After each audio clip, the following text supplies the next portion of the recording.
Welcome back, everybody, to Santa Fe Fashion Week Fashion Behind the Curtain podcast. I'm your host, Stephen Cuomo. I'm really excited to have Dr. Parsons on as our guest. Dr. Parsons, can you tell us yourself? Hi, thank you so much for having me, Stephen. It's really a pleasure to be on your show today. I am a CEO and founder of several companies that range in the luxury, fashion, and beauty industries. And I've been a CEO for the past several years. It's an exciting role and very, very hard work, of course. Imagine founding that many companies. But yeah, I'm very excited to be here with you today to discuss more about fashion and beauty topics. Fantastic. Yeah. So, can you tell us a little bit about your background and how you got into working in the fashion industry?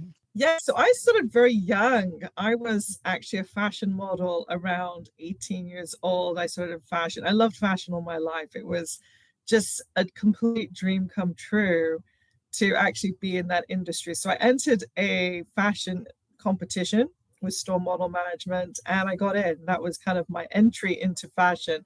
I always like to start there because people say, well, where did you start? Where was, the beginning point of this, dream to be in the industry? So that was like my dream and I entered it and started there.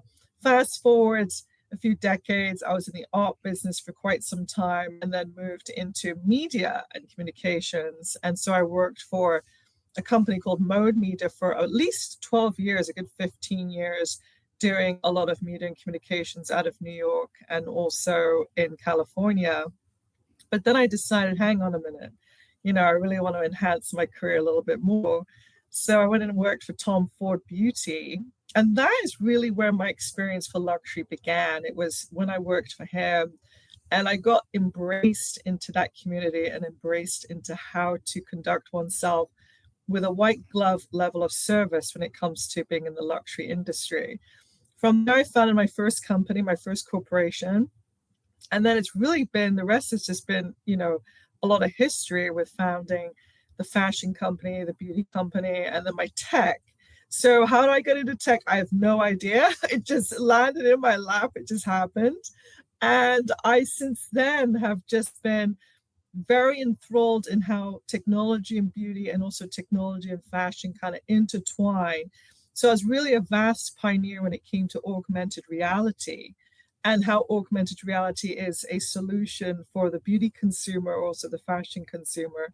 So it's been a good, gosh, I can say it, 30 years, you might say, of being in this business and businesses. And so it's very exciting to be here to talk to you about fashion, of course. And then I'm also a designer. I love to design fashion. Everything you see on JH Couture is my own designs.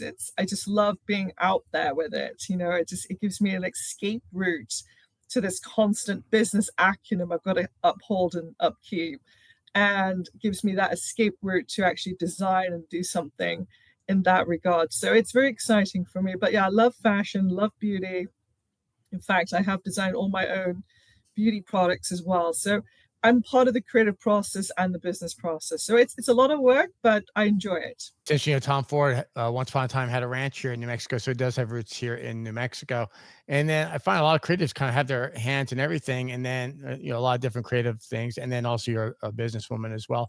So can you talk a little bit about this augmented reality when it comes to fashion? Augmented reality is sort of a sharp tool that's used these days, and it's nothing new.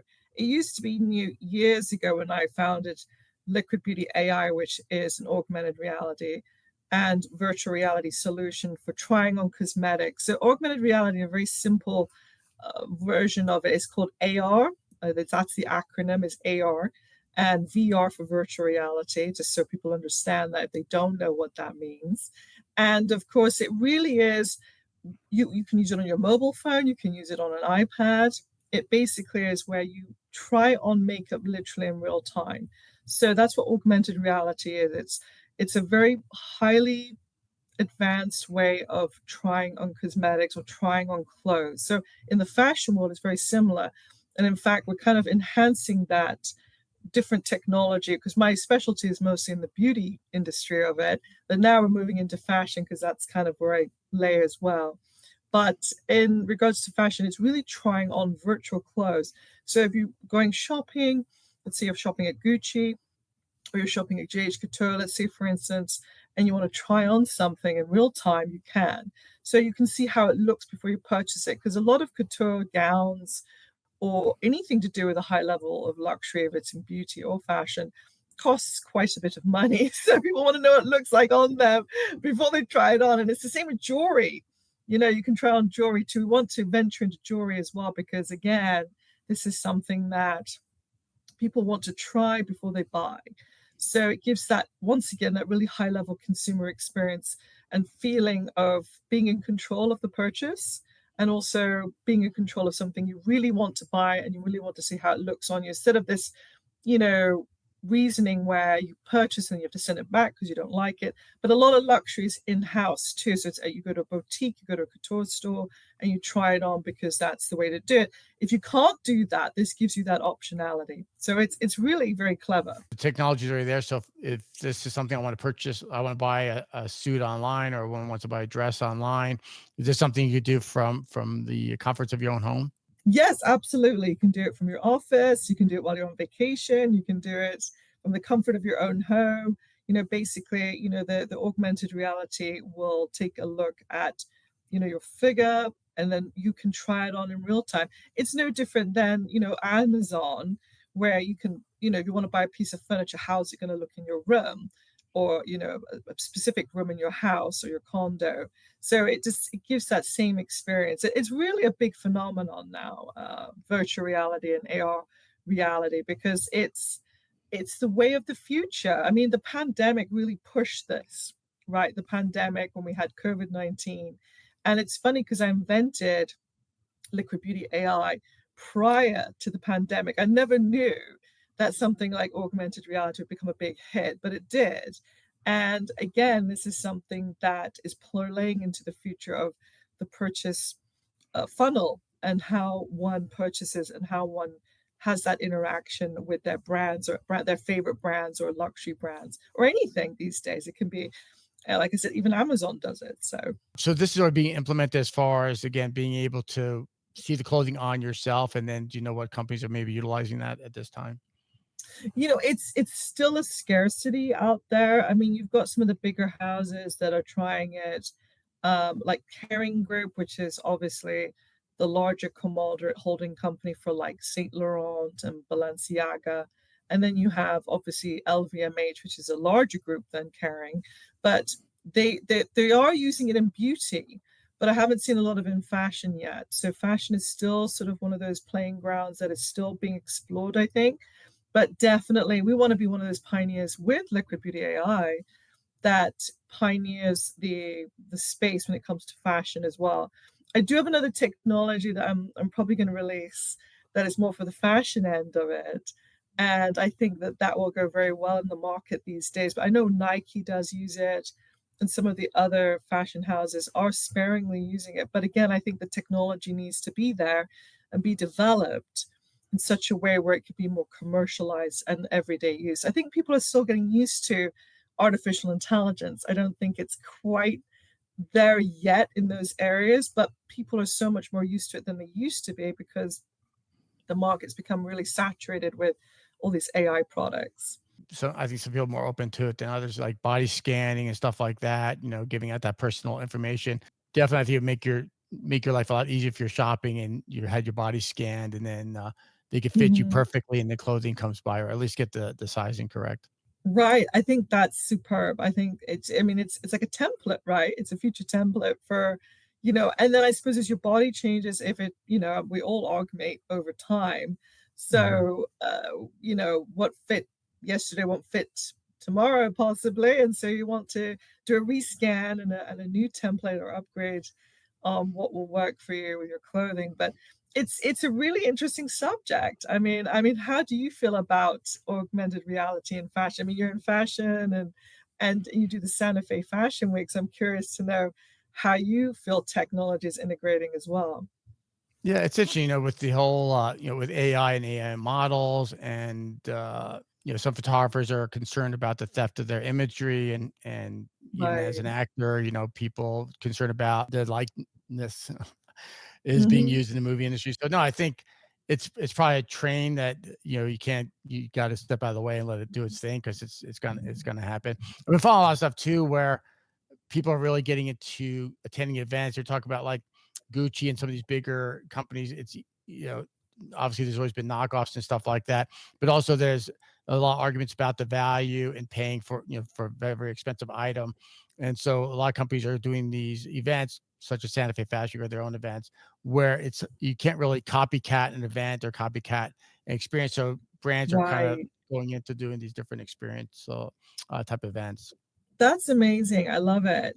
I know for JH Couture, we've actually applied to be part of fashion weeks in New York, Paris, and Milan. And I believe our first ever, venture into that arena, which would be very exciting, even though we were invited to all of them to participate and showcase our collection for 2026 is I think our first is going to be in Paris, which is going to be very Mm. exciting. But again, a very exclusive venue.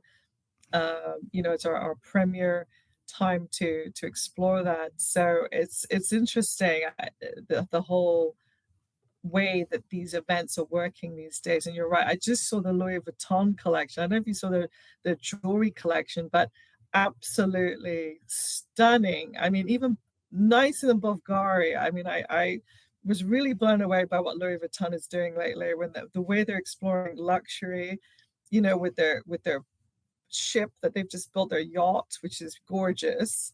And of course, now their jewelry collection. So again, it's just this really exciting time in fashion where I think fashion is exploring different ventures in the sense of, accessories being really big, especially jewelry. Jewelry is really, really big. And in fact, we did a test market not so long ago with a jewelry collection, a newer jewelry collection. We work with this big brand out of New York, and we're selling lab diamonds because obviously we want to be ethically correct when it comes to Mhm. diamonds and so forth. But I'm noticing that jewelry is now becoming a really part of the couture houses. Not to say they haven't always been, but it's really those who are not haven't ventured into the beauty or the jewelry accessories is now that's becoming like a big trend. I don't know if you've noticed that too, but I've noticed it. And like I said, Louis Vuitton collection is just absolutely outstandingly gorgeous. Well, I was interesting. I was listening to a podcast, big fan of Business of Fashion podcast, and they had someone on there, and they were talking about the jewelry industry. And a lot of these big fashion houses are kind of bleeding out right now because, again, people made a little bit more tight fisted with their money when it comes to with designer clothing, purchasing designer clothing, but they are putting money into jewelry. I think jewelry obviously is going to last a lot longer. Maybe it's easier to see the value because you have leather and then you have leather knockoffs, but if you're buying Mhm. real gold, real diamonds, like you said, there, there's a value in that, right? There's a really ways you can mark the value on that. So the jewelry industry is really actually doing well, and you can buy statement pieces, and yeah, I think jewelry's really kind of hitting the mark right now. I do too. I mean, I don't know if you've seen, I would highly recommend the viewers and yourself to look at the Louis Vuitton collection, especially if you're really into luxury right now. And again, it's just really outstanding. And it's really setting a benchmark, I believe, for the standard of what other couture houses need to develop if they're going to go down that road too. And they're really competing, like you're saying, with the bigger jewelry houses that just specialize 100% in jewelry and luxury jewelry only. And the statement pieces that they've created are just, like I said, absolutely just stunning to view and look at. And their collection, the way they presented it in Milan, it was just beautiful. It was in an old castle. It was just the aesthetics were perfect, the models were perfect, the gowns were beautiful, and they have men's jewelry, women's jewelry. I feel like I'm promoting Louis Vuitton. Geez, You did a great job. You did a great job. I'm talking a lot about Louis Vuitton right now. So no, anything. I'm always trying to stay abreast, like yourself, in fashion and in the luxury industry, and just seeing what is going on, what's the new trends, what's going to be the future trends, and it's just very exciting to. I think it's a very enthralling world to be part of. It's not for everybody. Not everybody can be part of fashion. I think when I worked with Tom Ford, that really accelerated my vision in fashion and my vision in the beauty world and just wanting to be a part of it in a different level. Like I actually finally, it's funny when I founded JH Couture, which is my name abbreviated, Jacqueline Hudson Couture.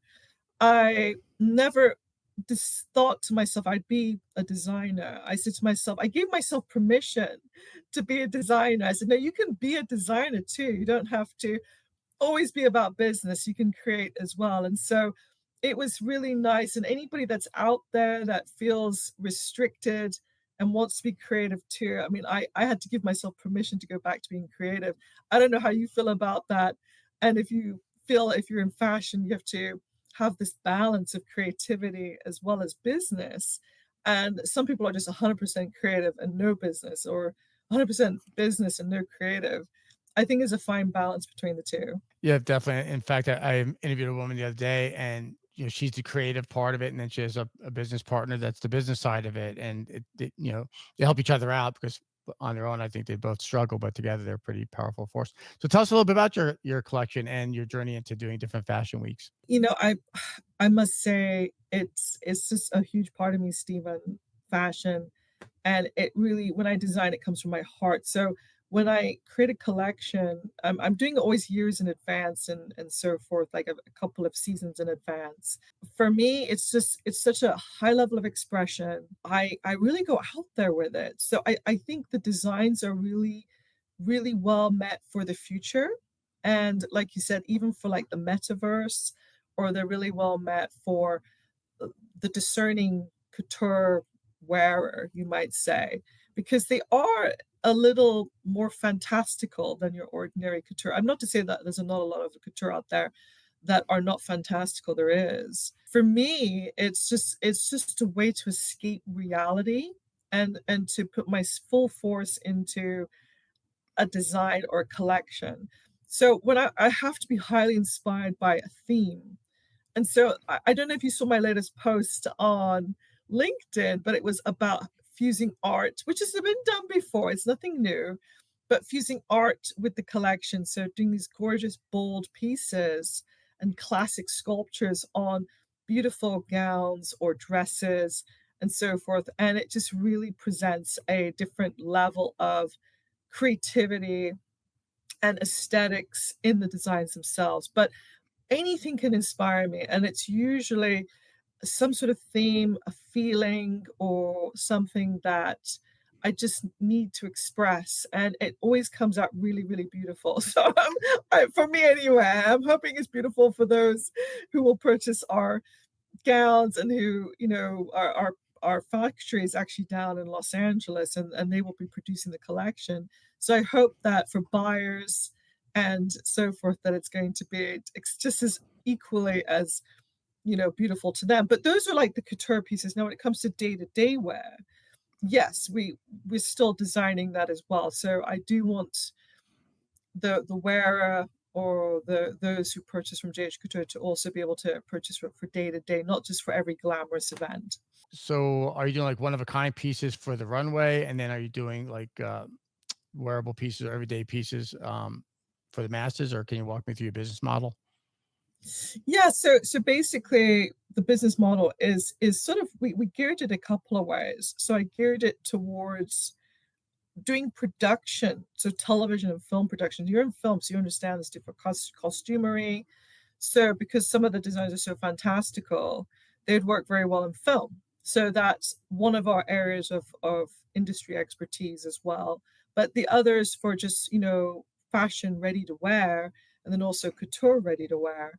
Yes, we're building out a level of collections that work very well for that. I think when you look on the website, you can see most of our couture collections, but then we do have other, like the Bahama collection, the English collection. I'm British as well, so I had to throw in the British culture in there too, like the country wear and the country fair and that feeling. Again, it's a feeling, of my heritage, and so I had to design a collection that surrounded that as well.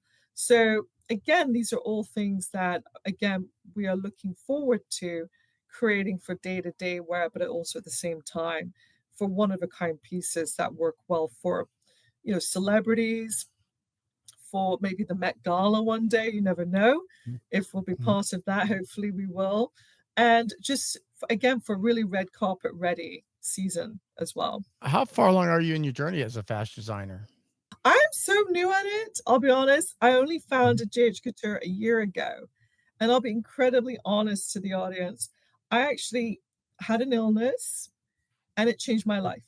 It completely changed my life. I came down with something, and I was like, "Okay, I'm gonna have to deal with this." But what and I was in high tech at the time too. I was like in really high tech, like quantum tech. And I said, "Okay, I love quantum tech. I love being a technologist, but my creativity side is suffering." And I wondered to myself if the reason I got unwell is because I was so stressed out about all this technology business I was involved in.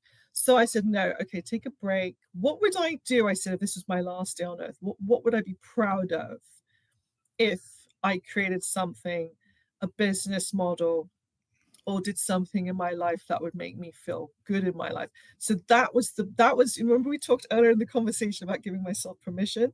That's when I gave myself permission to be a designer. So that's kind of how that career started. So it's been a little bit over a year and a half since I've been designing, but it doesn't mean that I haven't done it all my life. I'm a refined artist and a trained fine artist and a trained illustrator too. So my first career, my first degree is actually in art. I don't let people know that really. I don't publicize it. I don't say, oh yes, I went to art college, art school, but that's really my background and my foundation. So I've been doing it all my life, ever since I was a little girl. On a professional level, about a year and a half ago is when I started JH Couture and started designing. It sounds like you had all these skill sets from, from your college days, and then you kind of put it on the back shelf, but still, it's still with you. But going from that education, which is great, and obviously you have a skill set, and you have the arts background. But how did you apply it? So one day, you go through this health issue, and then you're like, I'm going to be a fashion designer. So what was the next step that you took to not only legitimize yourself, but to go down that business side of the fashion? Well, the first thing I did was went to the fashion weeks.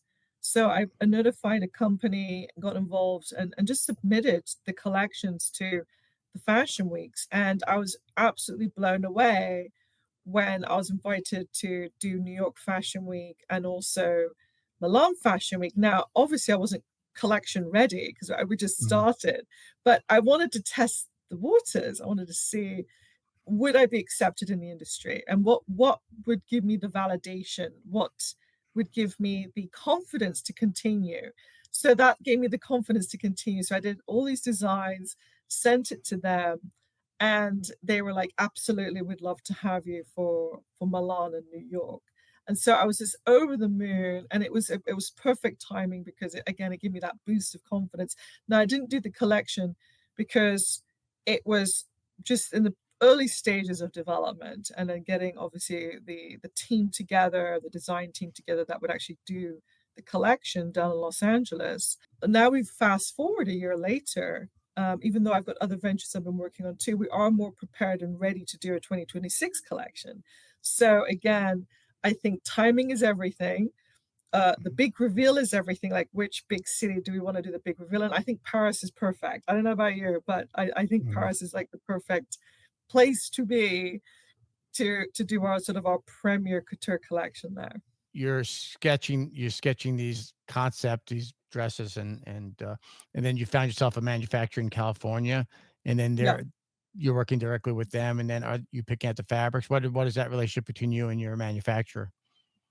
Yeah, fabrics is like big part of this, right? I mean, how does the fabric feel? How does the fabric fall on the body? Does the design match the fabric? How do you source the fabrics, the colors, and so forth, the patterns, the designs? If is it intricacy on the level of like if they're encrusted, if there's real gemstones. I mean, there's one collection I did. In fact, the first collection which I sent to Paris for Paris Fashion Week it was all gem encrusted, beautiful pieces. And so when I'm talking to my lead designer down in Los Angeles, she's like, you can have one or two of those major pieces that are really really high level jackets and so forth, but you can have the key signature pieces for each collection. So she's great. She's wonderful. She really guides me through how to create the collection. Now I'm not a trained fashion designer. I'm not. I'll be completely honest. But I have the dream to be in that world. But I am a very talented artist. From as you can see behind me is one of my art Mhm. pieces. I did that piece 20 years ago, by the way. Wow. It really does help to have a great team, and I think that that really does help the design process. It helps with the creative side that I can just focus on the design and I don't have to worry about the creation of it. But it doesn't mean that I'm not part of that. So there's these integral parts of being there for the when the collections are finished or being part of the processes when the collection is finished. But yeah, I mean material gathering and also it's very new for me, all of it. And there's still a lot of learning curves for me in fashion. There really is. I mean, you can really enjoy the design process, but what about the development process? What about the production process? That's a completely different ball game. So that's very new for me, and I look forward to when we do our first collection and feature ourselves in Paris, that we can actually I can be really part of that integral part of the production and the pieces as they're being made and developed. So it's exciting to me. I think that the thing is too is you don't necessarily have to be a go to school to become a fashion designer. You have to be a creative. You have to be able to work well with the team because at the end of the day, the team, you're not going to be back there sewing and stitching. You have to be able to work with the team, and then they'll make the garments for you. And then the really important part is the marketing and the selling of the product. Because again, you could be the best designer in the world or do really well in school, but you're like, I don't know how to price these things out and how to market and stuff like that, Mhm. but you really have to be the leader of your team, right? And then have all those people putting this together for you. So no, I think I wish you much success. I think you have the business Thank you. acumen to do it, and you're an artist. So no, I'd love to follow your journey, and I really appreciate your time and telling us about all this technology and your fashion. And yeah, we want to follow your journey as you go to these different fashion weeks. I think that'd be great. Absolutely. Thank you so much. I've thoroughly enjoyed today talking with you, Stephen. It's just been really just a great way for us to any creative to come out, anybody out there that wants to start these journeys like we have in fashion and get the inspiration to actually go out there and do it. I mean, I think that you just got to do it. Like Nike says, just go and do it. You got to live by that motto all the time. But I really appreciate those kind words. Thank you. You're very welcome. And thanks again for everybody tuning into Santa Fe Fashion Week, Fashion Behind the Curtain podcast. If you work in the fashion industry and like to be a guest on our podcast, please reach out. Thanks again, Dr. Parsons. Appreciate you. Thank you so much for having me, Stephen. It's been a pleasure.